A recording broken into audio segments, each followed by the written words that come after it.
Hi friends. காந்திபுரத்துலேருந்து பார்த்தீங்கன்னா night Chennai போகிறதுக்கு நிறைய எஸ்சிடிசி பஸ் இருக்குது.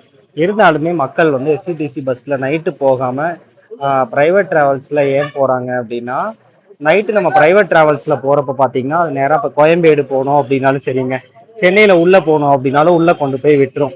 பட் கவர்மெண்ட் பஸ்ஸில் போகிறோம் அப்படின்னா அது வெறும் கிளாம்பாக்கத்திலேயே நிறுத்திடுவாங்க. கிளாம்பாக்கத்தில் இறங்கி எகைன் வேறு பஸ் மாறி போடுறது வந்து சிரமமாக இருக்கும்.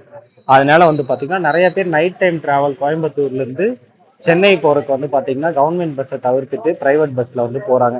இது வந்து பார்த்தீங்கன்னா கிளாம்பாக்கத்து வரைக்கும் தான் கவர்மெண்ட் பஸ் போகும். ப்ரைவேட் பஸ்ஸு சென்னைக்குள்ளே வரைக்கும் போகுங்க. ஒன்று இவங்க கவர்மெண்ட் பஸ்ஸை வந்துட்டு சென்னைக்குள்ளே போக வைக்கணும், இல்லைனா ப்ரைவேட் பஸ்ஸில் கிளாம்பாக்கத்தோட ஸ்டாப் பண்ணணும். அப்போ தான் வந்து கவர்மெண்ட் பஸ்ஸுக்குனால ப்ரைவேட் பஸ்ஸுக்கு காம்படிஷனாக வர முடியும். யூஸ்ஃபுல்லாக இருந்தால் கமெண்ட் ஃப்ரெண்ட்ஸுக்கு ஷேர் பண்ணி நம்ம யூடியூப் சேனல் சப்ஸ்கிரைப் பண்ணுங்கள். உங்களோட ஒப்பீனியன் என்னன்னு கமெண்ட் பண்ணுங்கள்.